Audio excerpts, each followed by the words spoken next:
Vice Mayor Chris Bratcher has our prayer and pledge this evening. Vice Mayor. Thank you, Mayor. I'd like to ask everyone please bow with me for a moment of silence, please.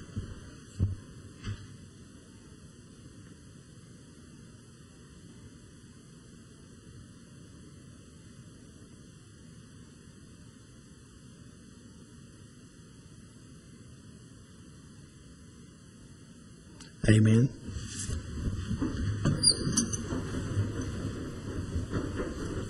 I pledge allegiance to the flag of the United States of America and to the republic for which it stands, one nation under God, indivisible, with liberty and justice for all.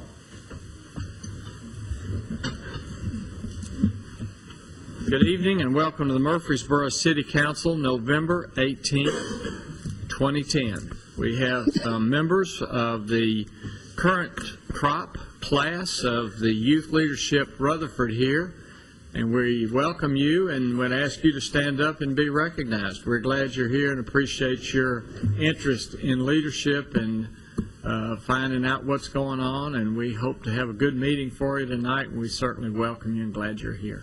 About 10:30, Mayor. All right, we should be out by midnight. Council members, you have before your consent agenda. If you've had an opportunity to review that, are there any questions regarding the consent agenda? No questions, Mayor. I move for adoption of the consent agenda. Second. Thank you. Call the roll, please. Vice Mayor Bratcher. Aye. Mr. Gilly. Aye. Ms. Scales-Harris. Aye. Mr. McFarland. Aye. Mr. Washington. Aye. Mr. Young. Aye. Mayor Bragg. Aye. This time we'll consider for passage on third and final reading an ordinance to rezone .32 acres along February Street from residential multifamily 12 RM12 district to single family residential 4 RS4 district. Kenneth Johnson Jr. is the applicant.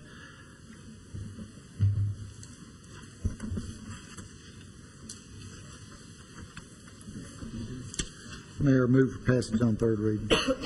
Second. All right, motion second. Please call the roll. Vice Mayor Bratcher. Aye. Mr. Gilly. Aye. Ms. Scales-Harris. Aye. Mr. McFarland. Aye. Mr. Washington. Aye. Mr. Young. Aye. Mayor Bragg. Aye. This time we'll consider for passage on third and final reading an ordinance to rezone approximately 34.24 acres along Manchester Pike from single-family residential 15 RS15 to residential multifamily 16 RM16 district. Jones Company is the applicant. Move for passage on third reading. Second. All right, a motion and second. Please call the roll. Vice Mayor Bratcher. Aye. Mr. Gilly. Aye. Ms. Scales-Harris. Aye. Mr. McFarland. Aye. Mr. Washington. Aye. Mr. Young. Aye. Mayor Bragg. Aye. At this time, we'll consider for passage on second reading an ordinance amending the Murfreesboro City Code, Chapter 4, Alcoholic Beverages, Section 4-6, Location Restrictions on Retailers, to add location separation distances for liquor store retailers. Move for passage on second reading. Second. I have a motion and second. Please call the roll. Vice Mayor Bratcher. Aye. Mr. Gilly. Aye. Ms. Scales-Harris. Aye. Mr. McFarland. Aye. Mr. Washington. Aye. Mr. Young. Aye. Mayor Bragg. Aye. At this time, we'll consider for passage on second reading an ordinance amending the Murfreesboro City Code, Chapter 4, Alcoholic Beverages, Section 4-6, Location Restrictions on Retailers, to add location requirements for liquor store retailers. Council members, again, I have reviewed this particular ordinance and the language that is included, and in my opinion, and I certainly would ask for your own opinion, I believe it is vague and it would be difficult to enforce. I do not believe that we have someone on city staff who can speak to these particular location requirements that has nothing to do with footage or where the store is. It has to do with someone's opinion about whether a liquor store, whether it's there or not, has the ability to continue in business. And I just feel like that's vague, and I ask you to consider perhaps voting this down on second reading tonight. Mayor, I wasn't here our last meeting, but I kind of agree with you. I think this leaves the interpretation of being vague. It leaves judgment or opinionated, and quite frankly, it could lead into, political views, if, opinions, if you could. So I agree. I'd rather have something that's more uniform, and then in the footage, I think the footage will serve us well. It has in the past on all the other zoning classifications that we've used. So I agree with you, Mayor, on that. So, Mayor, the footage requirement is subjective and measurable.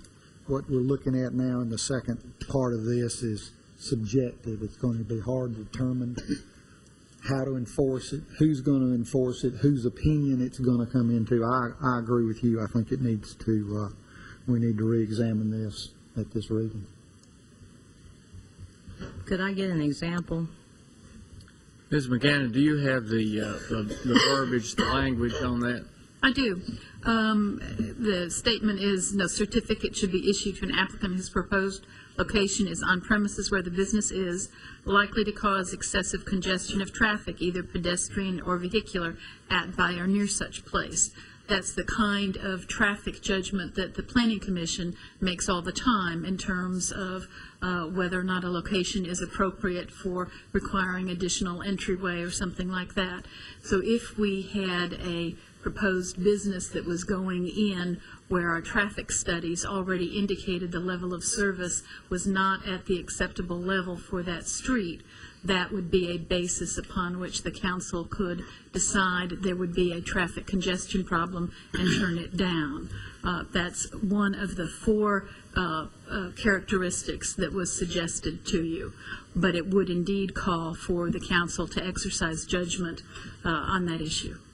What are the others three? The others were whether it was likely to adversely affect the full usual use, occupation, and enjoyment of private property in the area, or likely to adversely affect public places and public uses, or likely to interfere, injure, or adversely affect public health, safety, and morals because the operation of the same or a similar business in the same locality or neighborhood has previously created disturbances and disorders or contributed to the conduct of criminal activities. That obviously would be something you would look to the police department to provide information about what the history had been of disturbances or criminal activities at that location or in that vicinity. Mr. Washington?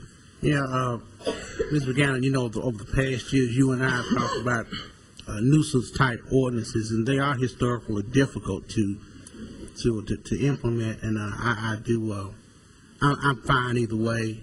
There are certain areas of town where this particular ordinance will really be a benefit. The majority of this town, probably not. I'm fine either way, but I do value the intent. But these type of ordinances can be problematic. Certainly, any time the council reserves discretion and judgment, someone can question whether or not that judgment was fairly exercised in a particular situation. I think there are many reasons why the council might not wish to impose this standard on liquor store retailers or on itself, but I do not believe that it is an unlawful standard as written. Thank you. Thank you. Any other? Mr. McFarland? Mayor, I think we made the comment, or I had a couple of weeks ago, that my main concern was enforcement. That, I think that if we have an ordinance on the books, that how you look at how you're going to enforce that. And I think that you bring up an extremely subjective, are we going to make liquor stores or do we make other retail industries that may be going into an existing facility, or are we going to make them come with traffic studies? And I think that, I made the comment, I think that we have enough red tape that we require some businesses to go through, and I think we're just going to add an undue layer and level that is going to almost be impossible to. Can we enforce it? I'm sure we can figure a way. Is it going to take police and other departments to be able to do that for one facility that is not really going to be an issue? So I would say that our people are busy enough and we need to let the police deal with things besides trying to do research to find out, on things of this matter. So it's too vague for me. I have no problem with the distance requirement. This is I think could be a problem. So would an example of this be, for instance, if a store is going into an area where, let's say, the neighbors are opposed to a particular business going into a particular area, if they meet the requirements, but let's say the neighbors may say, or people around, this is an area, it's a high crime area, or something like that, would this particular law go into effect, this ordinance go into effect then? I don't believe it would. The risk that people could use an ordinance like this to turn something down just because of neighborhood opposition is one reason not to do it. In order to meet the standards of the ordinance as drafted, it couldn't simply be because it was a high crime area or because there was opposition. It would have to be because the same or a similar type of business had caused or contributed to the crime. So it is more detailed than that. And in the scenario you gave, they would be entitled to their certificate of compliance. Thank you.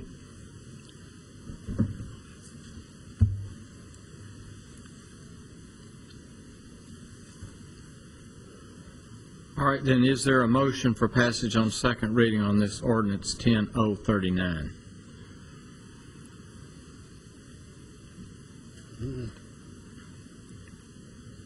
Would it fail then for lack of a Yes. motion Is that the best way to do that, Ms. McGannon? Let it die for lack of second, or should we, or lack of a motion? lack of a motion?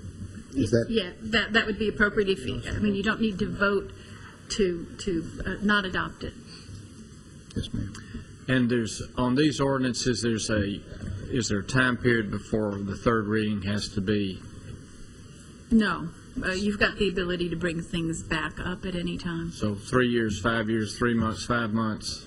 Well, I think since if there was, I said there isn't a time limit, technically there isn't, but it would need to come up to the council in its current composition. If we had an intervening election, I think I would advise that it be brought back as a new ordinance with a new first reading.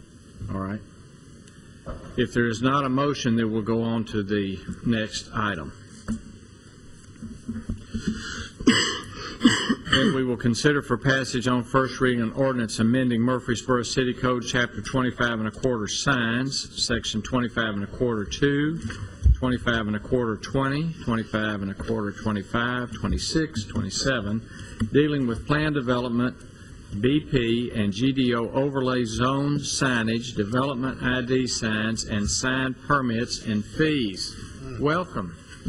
Thank you, Mayor Bragg, members of the City Council. For several months now, staff has been working on an amendment for the sign ordinance to better accommodate the signage needs for the ever-growing population of PUDs and their signage allowances. The PUD signage was at a definite disadvantage when compared with the PCD and PIDs in the districts of a GDO, a BP overlay zone that were not a PUD. Staff ultimately concluded that we needed to combine the three different zones, the PCD, PID, the GDO 1, 3, 4, and PUD, and GDO 2 and BP into one zone and maintain a constant size and style of signs within those zones. We're going to begin reviewing the package with section number 17, which starts on page 7 and goes through the bottom of page 20. Of the proposed ordinance amendment. This is where the most significant changes have been made. I'm going to show you a chart that we have comprised of this information as well. The ordinance, you have a copy of this draft in front of you as well of the chart. The ordinance, as it is today, has three different types of building or developments. It's either a single building with a single tenant, a single building with multi-tenant with separate outside entrances, multi-tenant, separate or common outside entrances.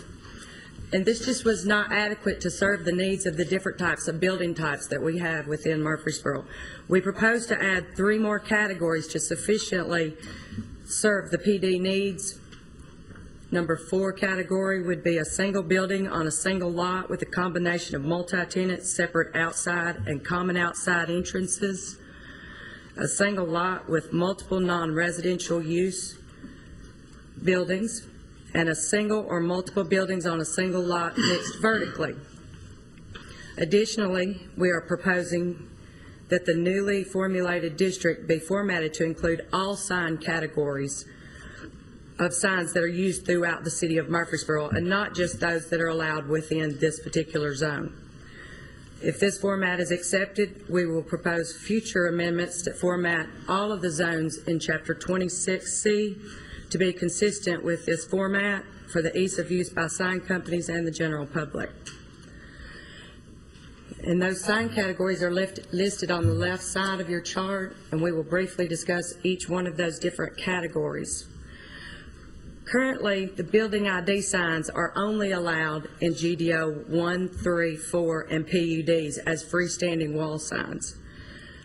We are proposing to change this by deleting the freestanding wall signs at or near an entrance to a building and allowing attached building ID signs at the tops of the buildings on all 4 sides of the buildings. The buildings would have to have 2 or more stories to be allowed to have the building attached ID signs. They will only contain the name or identification of the building, and buildings with 6 stories or more will be allowed larger signs. All these buildings will be allowed up to 4 attached signs with only 1 sign per building side. The second type of building category sign is a building material sign, and they are currently only allowed within commercial highway, heavy industrial, and light industrial. And we recommend that this category of sign be allowed within this district as a portion of the allowable attached signs on a building. This would be like the sign at Harley-Davidson. It's a sign made of Drive It, same color as the material on the wall. It's just a building material sign. Canopy signs, which are a freestanding canopy like gas station canopies. These are not currently allowed in the GDO or the BP overlay zone. We are requesting that they be allowed in all the BP GDO overlays because of the likelihood of a gas station being placed in this particular zone. And with those signs, we would request that they only have push-through style illumination on the canopies with their signs, or indirect illumination or non-illumination. The next category of signs that we will discuss is the automated and manual changeable copy signs. They're currently only allowed in the Gateway District 1, and they are also allowed in PCD, PID, and PNDs and PRDs. So because of the restrictions that are already in place on these signs, we believe that it would be acceptable for these types of signs to be allowed within the GDO 1, 2, 3, 4, and PUDs, non-residential portions of the PUDs. Okay, the next category of signs is complex signs. Complex signs would be used for properties that have 100 foot of street frontage and 1 per street frontage. Spacing of signs would be at 50 feet on individual lots, and we propose to allow all development and building types to have a complex sign at a consistent size of 100 square feet, except single building tenants on a single lot would be allowed a 60 square foot. All of these signs would be 16 feet overall height, and they would have to be a brick and mortar or rock and mortar base. And I do have an example to show of that. It is the Hillwood development on Highway 96.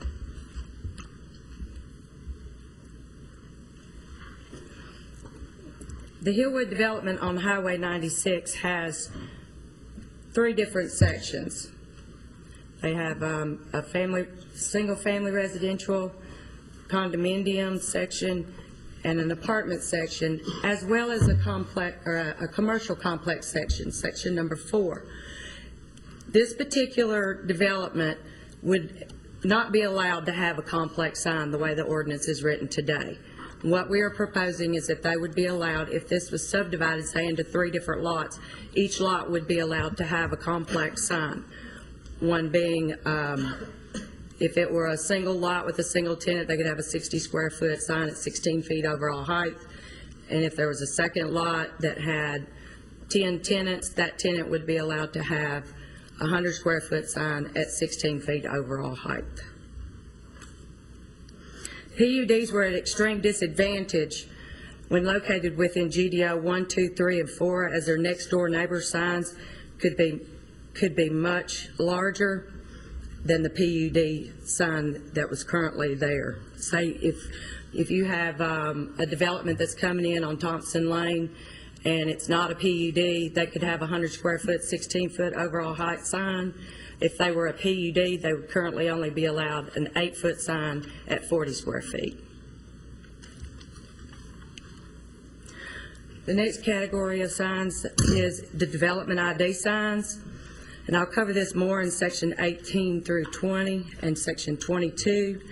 They have been of significant concern and confusion for staff for quite some time. I have another pamphlet in your packet that shows the different allowances in different areas of Murfreesboro with the development ID signs. As you can see, the RS zones are allowed 2 per development entrance maximum. In the OG zone, they're allowed 1 per development entrance maximum if they have less than 5 acres and 2 per development entrance maximum if they have more than 5 acres. Commercial highway, they can have 2 per development entrance, 4 maximum.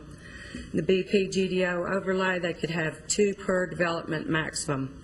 GDO 1, 3, 4, and PUD, they could have 1 per development. PCD, PID, they allow 2 per development maximum. As you can see, it's a large discrepancy in the different types of signs. So staff thought it would be beneficial for proper identification for the development ID signs just to have 2 development ID signs at the entrances, at each entrance into a development. All these, excuse me? That's 1 on each side. Is that 1 on each side of the development entrance at each entrance into the development. Okay. I have a picture of a development that I can show you. Again, it's Hillwood on Highway 96.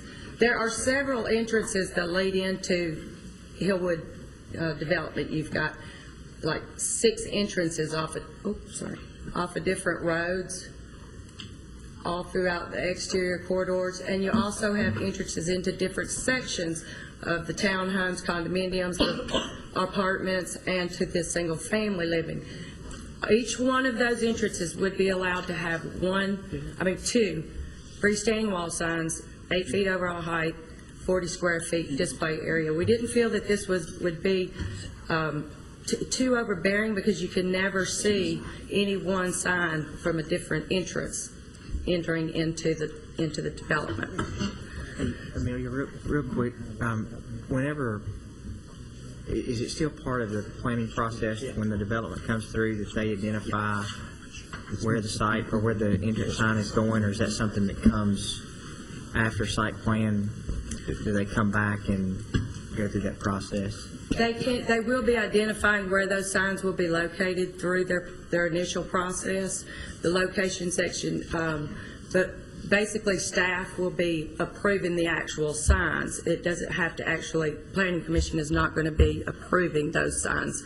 They could just show the location of where those signs would be to help for, planning through the whole process from beginning. So when they go through the process, they can work to say, okay, these signs can go here, this can go here, and they'll show that so that, we have an idea that they're just not going out and placing them wherever and we end up with right-of-way. Right. They won't be allowed to be in the right-of-ways. Okay. They have to be outside of the vision triangle.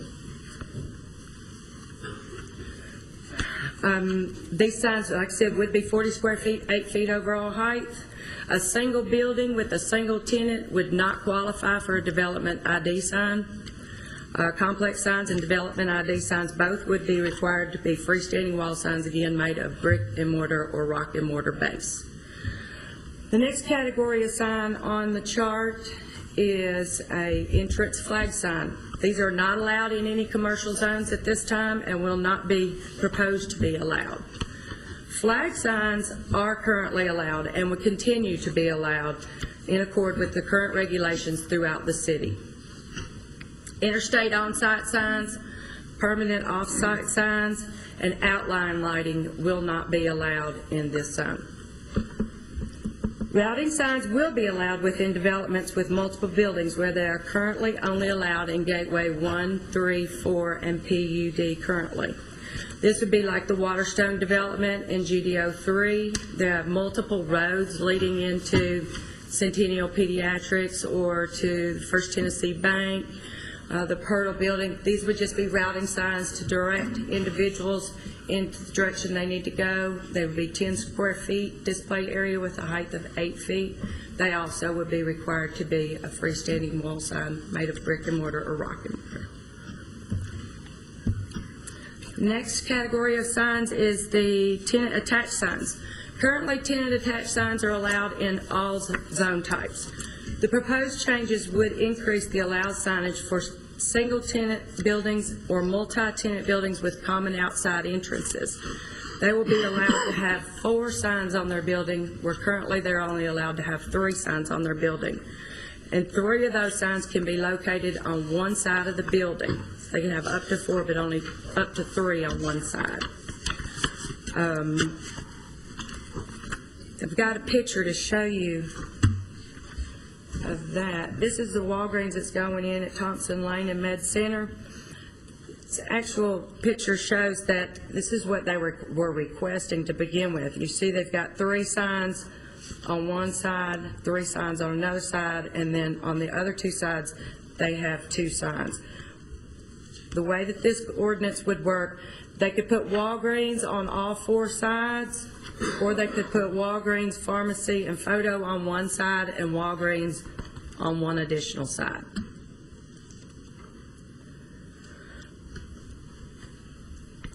Buildings, I'm sorry, and then this is also a building that is going into that same Parkway Plaza development. Excuse me, can I ask a question? Sure. Is that just based on the reason why you said they can do that on one side and not on the other? Is that just based on the square footage of the signage used? They can have up to 3 signs on one side of a building. They can elect to put one sign on all 4 sides, or they can elect to put 3 on one side and 1 more sign on another. And that has nothing to do with the square footage? The square footage is calculated based on the overall length of the building, Right. 1.5 square feet. No single sign will be allowed to be more than 75 square feet, with an aggregate maximum of 150 square feet. They can mix that up any way they want. They could put 2 on one side and 2 on another side, just as long as they don't have any more than 3 on one side. It's up to them. How much visibility they have around their building will determine where they put those signs. So they can have Walgreens on one side with one sign, another sign that says pharmacy and photo on the same sign, and do the same thing on the other side of the building. Is that correct? Yes, sir. And they also continue to use these window pane signs. Walgreens, I believe, uses this second-story window. Currently, they would still be allowed to have that as long as it's further than 3 feet back from the window. Okay. Anyone can do that. Yes, sir. Thank you. Let's see. The next picture that I wanted to show you is in the same development. This is a proposed building, 3-story building. It's a common outside entrance building. They would be allowed to have either the building ID sign or tenant signs. If one tenant has this whole building, it's a multiple tenant entrance, then they can have the tenant ID sign as an attached sign or building ID signs, but not both. The tenant signs that you see on the bottom, if those were to be separate outside entrance buildings, they would be allowed to have tenant attached signs on the exterior on the bottom floor only. Buildings with multiple tenants and separate outside entrances would continue to get 1 tenant attached sign unless they're a corner tenant. If they're a corner tenant, they would be allowed to get 2 signs. This is the retail center at Parkway Plaza. All the tenants on the front of the building that have 1 entrance would be allowed to have 1 sign. The corners that have a corner tenant or an end tenant, they would be allowed to have 2. Currently, if a tenant is a corner or end tenant, they have to have a door on that end in order to be allowed to have a tenant sign on that end. we found that several individuals were having to put doors inside places they didn't want them on the end of their building in order to get that that second sign, and we just didn't feel that that was necessary to do that. So that is one change that we feel would be quite appropriate. Okay, that concludes section 17. So we're going to go now to sections 1 and 2 that's on page 1 of your ordinance amendment. It consists of new and revised definitions required to appropriately define the changes made in section 17.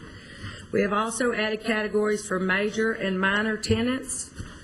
As defined, a major tenant is a tenant space in a building with multiple tenants which space contains 10,000 or more square feet.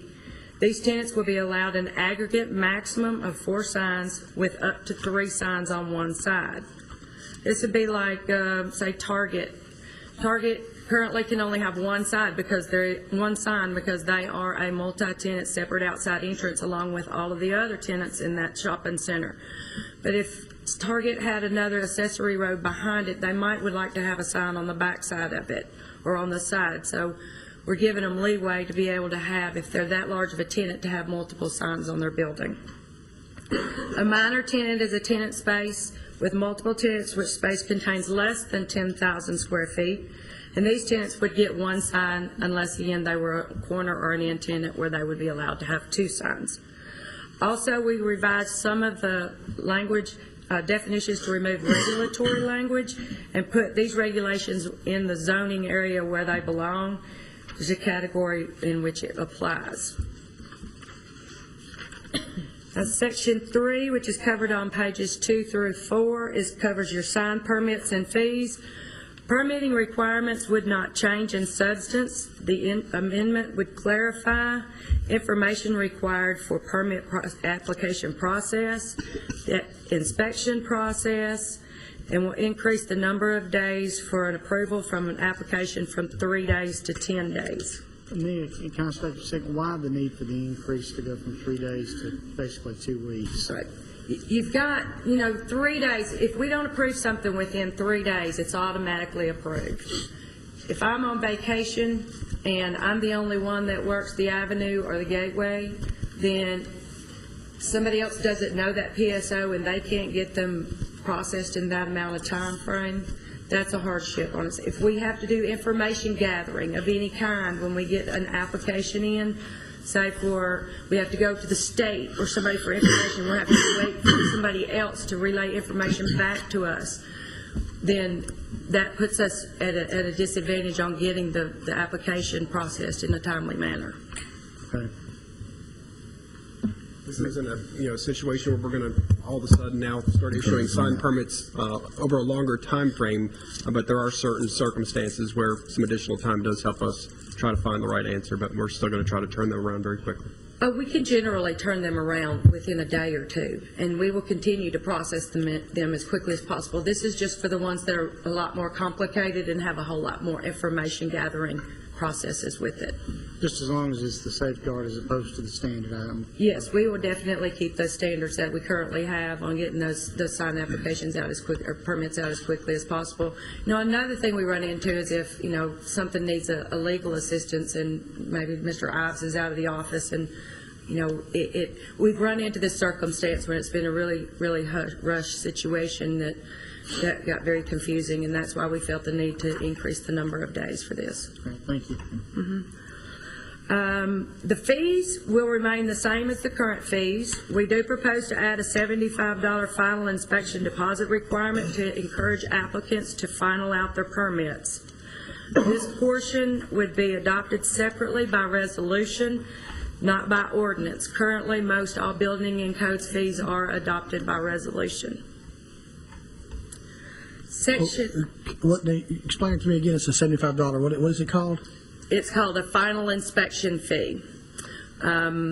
We have difficulties with the sign companies or individuals, whoever's taken out a sign application. We have difficulties getting them to call us and tell us that the sign has been installed, which is part of the process in which they are supposed to do. Out of 100 applications, 4 people may call and get their final application. So we have signs that go up that haven't been finalized or looked at by the department, sometimes for several months. So the $75, if they call, will it be refunded back to Oh, them? it's always refunded. It's refunded back after, when they call, within 10 days, that deposit will be back to that sign company or individual that took out that permit. Okay.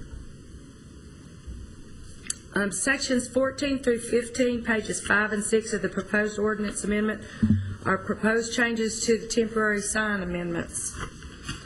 Banners are currently allowed in planned developments except for residential areas of a PUD. We would not allow the banners to be in GDO currently or proposed. So banners are not currently going to be allowed in GDO, but they will be allowed in the PUDs. And that's the way it currently stands now. They are allowed, but they still will not be allowed in the GDO. We would also, in the proposal, ask for an allowance for inflatables in the GDO 1, 2, 3, 4, and non-residential portions of PUDs for 3 consecutive days. And of those 3 consecutive days has to be a Saturday and Sunday. So it could be like Friday, Saturday, Sunday, or Saturday, Sunday, and Monday. And that would be 1 time per year with a permit. Is this dress, I know we'd had some issues in the past about some grand openings and things, people doing special things, special events, special things are not typically allowed during a grand opening type of situation. Is this going to help ease that situation? Yes, sir. We have businesses in the Gateway District overlay that are spending substantial amount of money in that area to be there, and they're not allowed. They're very restricted. So this was one way of trying to open it up so that they would be allowed to have a grand opening, or a happy anniversary 10-year, but one time per year with a permit. Good job. Okay. We'd also ask to increase the other temporary signs that are allowed in the GDO 1, 2, 3, and 4 in non-residential portions of a PUD zone from 1 per lot to 3 per lot. Currently throughout the city, except for in the Gateway and the PUD sections, they are allowed to have 3 temporary signs. In commercial, highway, heavy industrial, light industrial, those signs are allowed to be up to 64 square feet, 16 feet overall height. In this zone and all other zones in town, they're allowed 3 signs at 32 square feet and 10 feet overall height. And this request would be for 32 square feet signs, 10 feet overall height, 3 as opposed to 1. Section 16 on page 6 covers the spacing of signs, and a lot on each individual lot, the spacing between any signs must be 50 feet apart. So if you are a corner tenant and you're allowed to have 2 complex signs, then you would be allowed to have one on Thompson Lane and one on Medical Center, say, but they had to be separated at least 50 feet. Sections 18 through 20 and 22 on pages 20 and 22 of the proposed ordinance proposal is the development ID signs. For consistency purposes, development ID sign provisions would be revised to allow the same size and the same number of signs for all sections of Chapter 26, 2 per development, 40 square feet area display, and 8 feet overall height. The reason for this was apparent from the information that was previously presented on the discrepancies of all the different amounts of signs allowed in different zones. Differences among the varying zone districts in relation to the number and the size of sign, entrance signs does not appear to be warranted. The proposed amendments in section 18 through 20 will allow 2 per development entrance for all zoning districts, including BP and GD overlay districts. Section 21 at the bottom of page 20 and all of page 21 is about automated and manual changeable copy signs. The restrictions, as mentioned earlier on these signs currently in place within the ordinance, include the background of each changeable copy portion of the sign must be of a single consistent color. The copy or the message display may not be displayed any more often than once per every hour.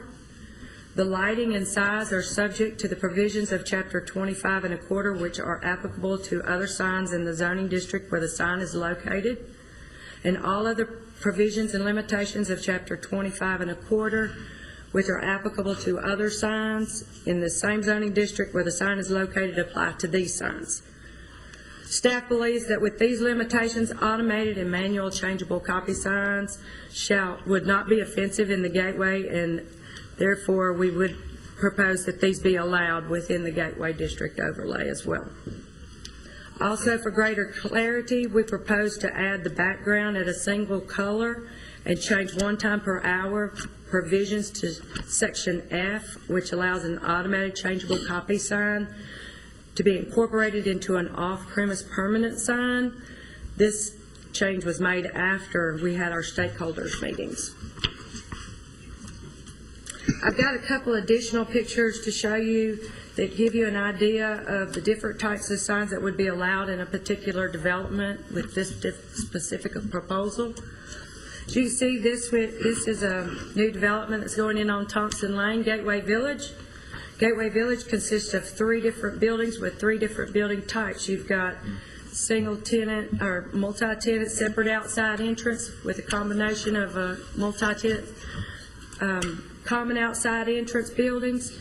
You also have residential condominium buildings in the backs with office buildings. All 3 of those buildings would be allowed to have 4 building ID signs, 1 on each different side. We don't feel that this is going to be oversigned because you won't really be able to see any more than 1 sign from 1 location around the building. The tenant attached signs again will be only allowed on the lower levels, on the bottom floor for each tenant with separate outside entrances. At the entrance to the building, they would be allowed, for this particular complex, they would be allowed a complex sign at 100 square feet, 16 feet overall height. The way the current ordinance reads, this complex would be allowed 1 40 square foot sign at 8 feet overall height. When directly across the street from that facility with probably 16 units, they're allowed a 100 square foot sign at 16 feet overall height. So that's why we felt like we needed to try to bring these buildings into close comparison in size of signs they were allowed to have. The development ID signs would also be allowed at this development. There would be 2 development ID signs at 8 feet overall height and 40 square feet. Again, this is the Parkway Plaza site plan.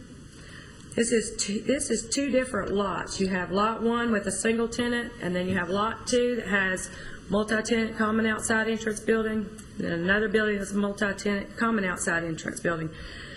Lot 2 fronts both Thompson Lane and Medical Center Parkway. They would be allowed a complex sign on both Medical Center Parkway and Thompson Lane at 100 square feet, 16 feet overall height. They would also be allowed at their 3 development entrances, one on Thompson Lane, and the other 2 on Medical Center Parkway. They would be allowed at each of those entrances 2 development entrance signs, 40 square feet, 8 feet overall height, that could only say the name of the Parkway Plaza. Then the lot 1, that facility, which is of course the Walgreens, they would be able to have 2 complex signs, 1 on Thompson Lane and 1 on Medical Center Parkway. Those signs again would only be allowed to be 60 square feet and 16 feet overall height.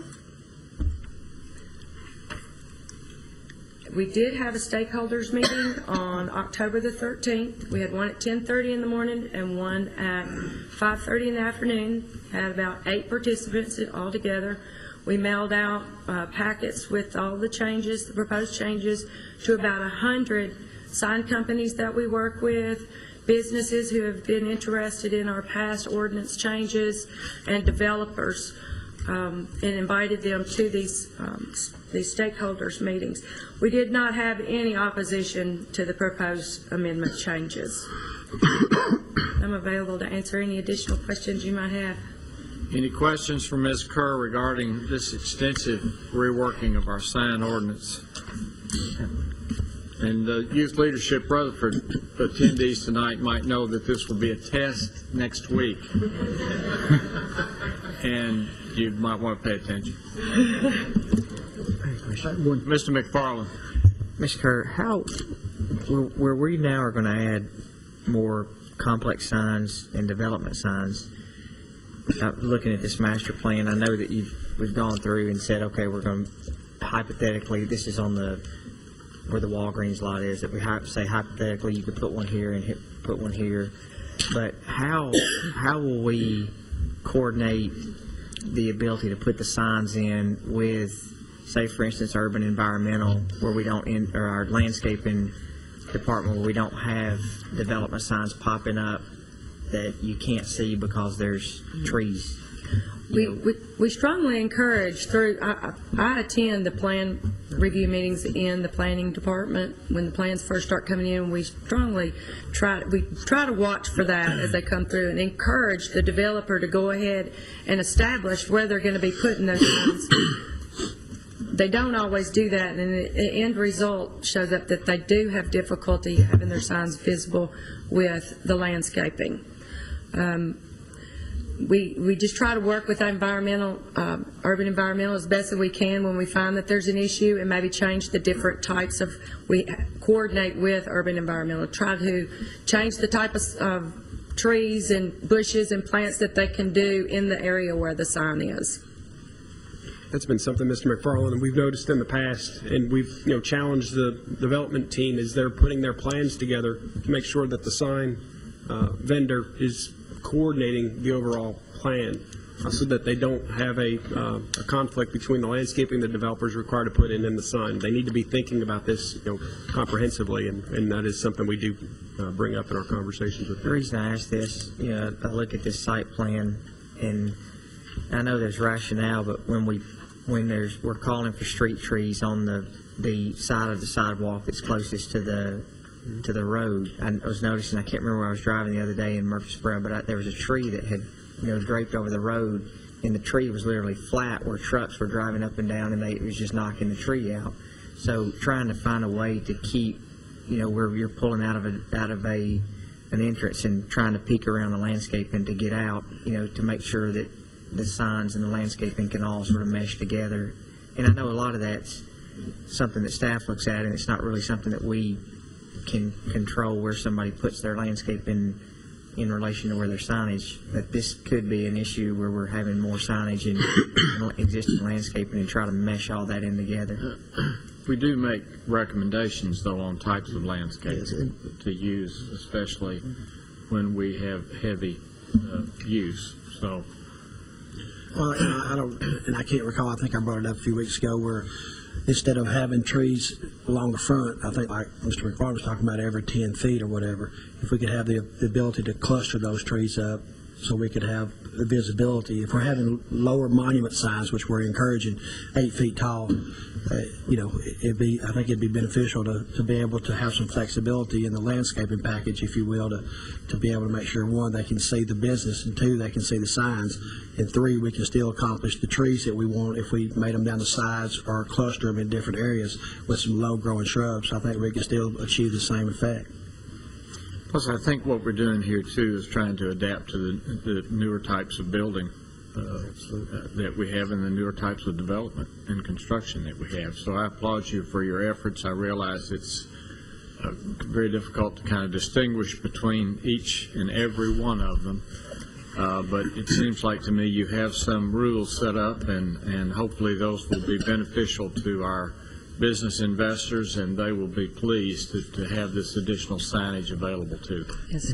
This is a step, I think, in the right direction. I know Ms. Carr has a very difficult job of trying to enforce what she does and make everyone happy. It's not going to happen, but she does a great job of what she's doing.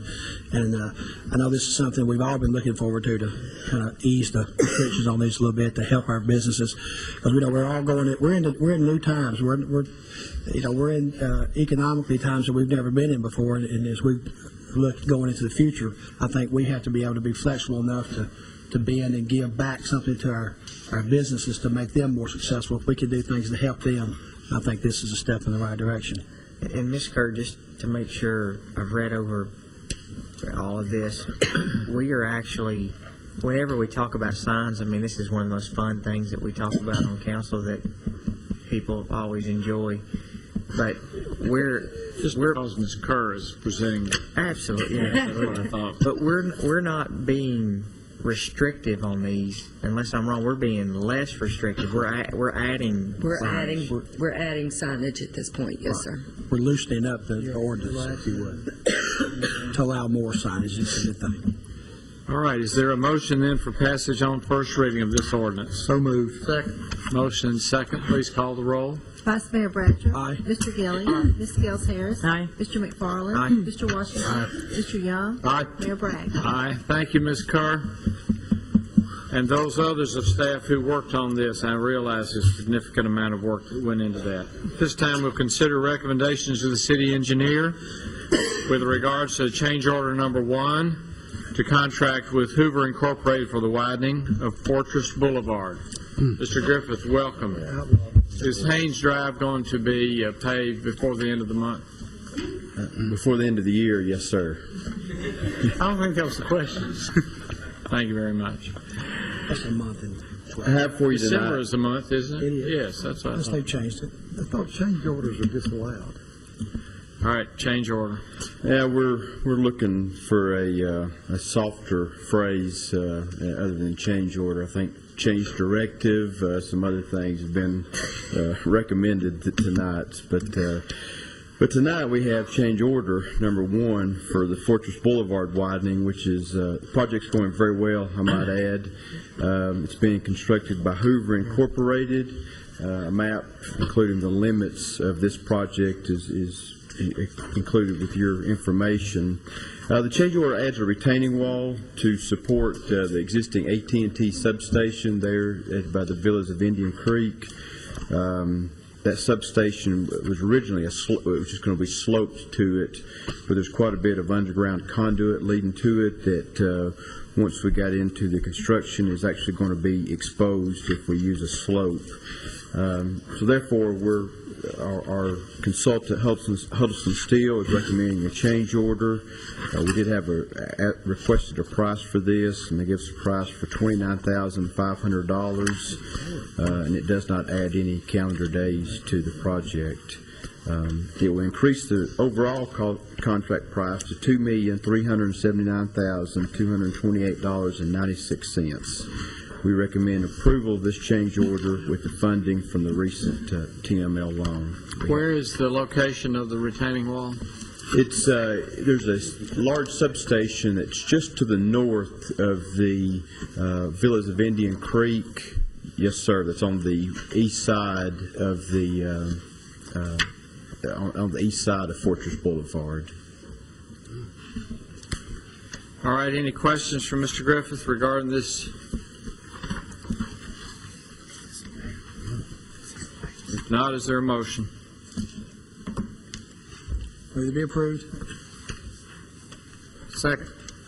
Motion second. Please call the roll, Ms. Wright. Vice Mayor Bratcher. Aye. Mr. Gilly. Aye. Ms. Gels Harris. Aye. Mr. McFarland. Aye. Mr. Washington. Aye. Mr. Young. Aye. Mayor Bragg. Aye. Thank you, sir. Thank you, Mr. Griffith. At this time, we'll hear from the city manager with regards to the Fast Track Infrastructure Development Program, FIDP grant application, NHK Seating of America. Mayor Bragg, members of council, as you know, NHK Seating of America is investing in our community. They will be building an automobile seating manufacturing facility on Joby Jackson Parkway. Because this project is a significant investment, the state of Tennessee will be participating in helping NHK with some of their infrastructure costs. We have been working over the last couple of weeks with the Department of Economic and Community Development on a fast track infrastructure grant. This grant is for Murfreesboro, a 75-25 grant. So 75% of the funds for this project will help, for what they've approved, will help offset water improvements, wastewater improvements, and transportation improvements. The grant that is before you, the numbers that Mr. Crumley was able to finalize, I think this morning, were $362,190, which is in the resolution before you. That'll be for transportation and wastewater. There is a 25% match. The match will total $90,547. Of that amount, Murfreesboro Water and Sewer will pay approximately $5,200. That is to upsize some sewer line, but most of that match is going to come from NHK seating, not from the city. That'd be our recommendation. This will certainly help the company offset costs they would have had to pay 100% anyway. We've used this in Southern Container and other projects in the past. It's a terrific program, helps the company, and we certainly appreciate the state of Tennessee's assistance. Any questions regarding this grant application? If not, is there a motion to accept? There'll be a resolution. Yeah. There's a resolution in that was before you. All right. At this time, we'll consider adoption of a resolution regarding application for the Fast Track Infrastructure Development Program FIDP grant NHK Seating of America. Is there a motion to approve? Yeah, move for approval. All right, you have a motion and a second. Any questions? Call the roll. Vice Mayor Bratcher. Aye. Mr. Gilly. Aye. Ms. Gels Harris. Aye. Mr. McFarland. Aye. Mr. Washington. Aye. Mr. Young. Aye. Mayor Bragg. Aye. This time we'll receive any beer permit applications. Ms. Wright? Mayor, we have two tonight. There's an ownership change for a convenience store at 1207 Greenland Drive and a new location for another convenience store at 2975 South Ludford Boulevard, Suite B, and they have met our requirements. All right. Having met the requirements, is there a motion we approve? So moved. Second. Motion and second. Please call the roll. Vice Mayor Bratcher. Aye. Mr. Gilly. Aye. Ms. Gels Harris. Aye. Mr. McFarland. Aye. Mr. Washington. Aye. Mr. Young. Aye. Mayor Bragg. Aye. I have no board and commission appointments. Mr. Lyons, do you have any No, sir. board appointments? All right. Other business from staff or the council to come before the council at this time? Oh, the statements. That's right. You have a list of the statements to be considered for payment. Any questions regarding the bills? Move to pay the bills. Second. Motion to pay the bills and a second. Please call the roll. Vice Mayor Bratcher. Aye. Mr. Gilly. Aye. Ms. Gels Harris. Aye. Mr. McFarland. Aye. Mr. Washington. Aye. Mr. Young. Aye. Mayor Bragg. Aye. Other business? Yes, sir. Mr. Lyons? There's actually several items.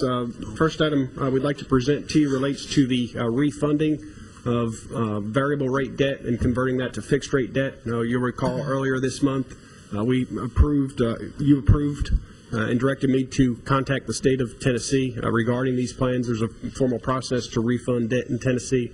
We've done that. The letter has come back to us from the state. It's before you. We'll also be posting this letter on the city's website where they have reviewed our proposed plan to refund the 01, 03, and 06 TML loans, where we'll be converting them from variable rate debt to fixed rate debt. Now that that letter has been received from the state indicating they've reviewed our refunding plan, we'd be in a position for you to consider Resolution 10R32, which does authorize the issuance of these refunding bonds. Again, for the members of the public at home, this is not new debt of the city. This is just simply refinancing existing debt, so it does not increase the city's overall principal. It'd be my recommendation that you approve that resolution. Any questions regarding this resolution? No questions, Mayor. Move for adoption of the resolution. Second. Motion second. Any questions on the motion?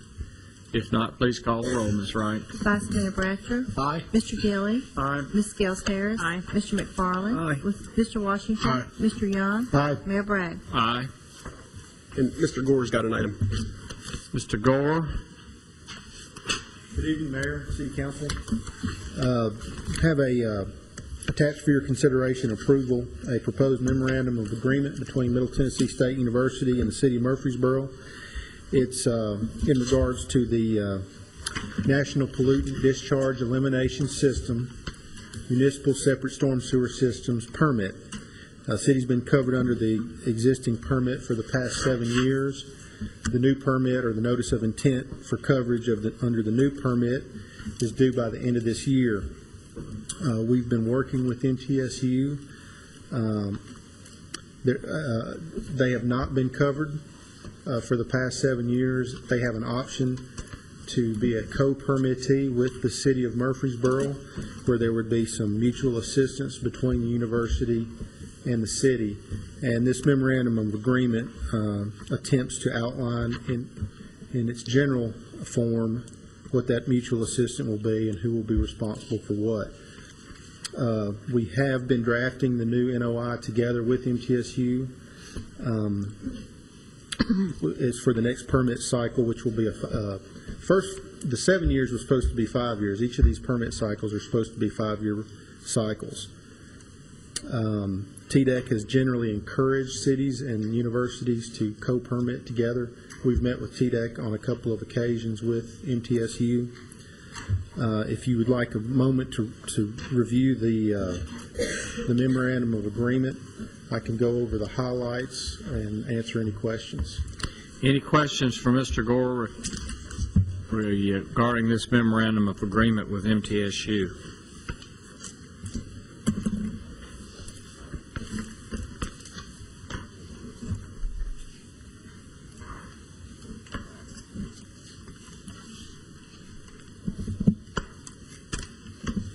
If there are no questions, then would you like to approve this memorandum of agreement with MTSU for co-permitting with the city under the Stormwater's municipal separate storm sewer system permitting requirements?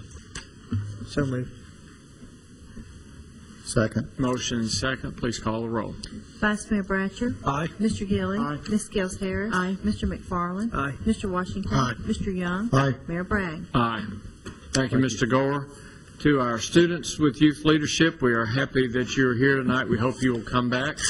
And we're going to get you out earlier tonight than we had anticipated. We hope you have a great weekend, and certainly good luck in your studies and in your leadership. We appreciate what you're doing. Anything else to come before the council? You're adjourned.